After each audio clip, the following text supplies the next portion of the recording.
This is it, the biggest hack of my career. But let's get this party started. Let's start by opening up my expert set of tools. Here we go. Just gotta break through the Nexus firewall to upload my corrupted Trojan. Then I just gotta download some more RAM to their processor so my viruses can be more powerful. Then it's just a matter of taking over the input-output device and modifying the binary segments. Hacking almost complete. Oh fuck.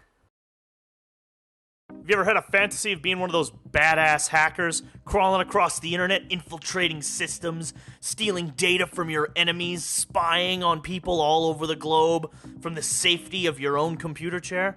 Well, Fractal Alligator might just have the game for you. It's called Hacknet, and it is a deeply immersive hacking simulator. Now, I'm going to say right now what you're all going to be thinking. The scenes on screen, if you're actually watching this review, are not going to be that interesting. I'm sorry. This game doesn't exactly have a huge amount of flashy colors or explosions. It is mostly just text prompts, reading, and cracking systems and solving puzzles using those text prompts. So, yeah, it may not look like much, but it is intense. Seriously, some of these sequences had me sweating fucking bullets. But what are you looking at here? Now, I said Hacknet was a hacking simulator that focuses on immersion and drawing you into the world. And it does a really good job of that. It actually uses real Unix commands and tries to simulate hacking without, going overboard and making you into an actual hacker.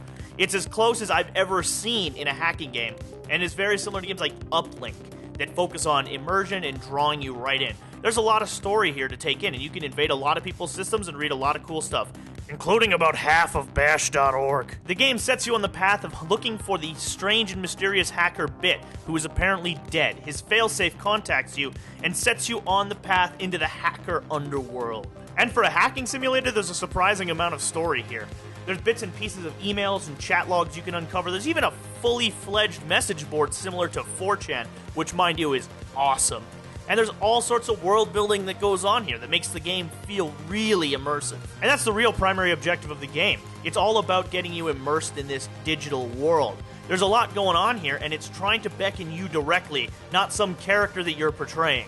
You are the hacker. You are the one cracking these systems, not Joe Blow McCharacterface. And that immersion really kicks in and makes the gameplay that much more enjoyable, which generally centers around infiltrating systems or networks in order to find specific pieces of data or information or executables. It's generally hacking at its core, and there's a lot of fun to be had there. You're breaking into systems using different scripts, or decoding firewalls, or creating shell computers as a botnet in order to attack a proxy server. It's all really cool, and there's a lot of cool stuff to do in it, including deciphering files and all this cool stuff. Breaking into a computer is generally a puzzle on how to maximize use of your resources in order to avoid getting caught. Making sure you're clearing off your logs, utilizing your executables and scripts to bring down defenses as quickly as possible against maybe a tracer bug or something similar. There's all sorts of interesting puzzle mechanics going on here, from using your access of one network to gather information to break into another network, such as somebody's email password being left out, Mr. J. Abrams. And the game doesn't really feel like holding your hand. It teaches you how to hack, and then it kind of sends you off into these scenarios where you have to use your own guile to figure out how to employ these tools to maximum effect, whether they are the scripts or whether it's actually reading emails and social engineering to find a way into these systems. It's not as simple as just clicking buttons and moving on. There's easily a better way to do it, and you got to figure that out for yourself a lot of the time, but the game does not leave you completely defenseless in that. It does give you some hints, especially early in the game, and it does teach you how to use your tools effectively. And all of this is tied together with a fantastic soundtrack. It seems to be a running theme in my reviews, games with really good music. Weird. In summary, all these systems come together to make Hacknet a really interesting and compelling experience. Diving into computers is fun, the soundtrack is awesome, and the story is incredibly immersive. It's definitely something I would recommend picking up if you have the chance, especially if you want to live that H4xx0r life.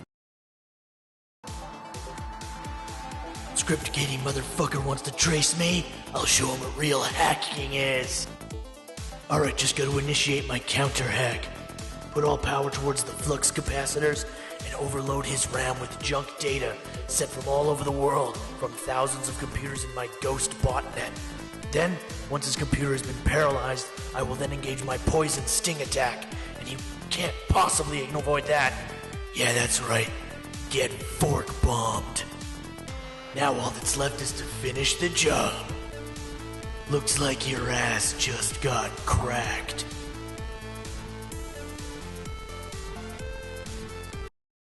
Thanks for checking out this little video on Hacknet, a really fun little hacking simulator. Something I definitely recommend for anybody who's keen on the genre or wants to be keen on the genre. It's a good time. And again, I appreciate you guys watching. All the likes and subscribes and comments, I love to hear from you guys. If you're interested in supporting this channel, there's a subscribe button. Hit that guy. I will love you for it. Thank you very much, and you all have a great one.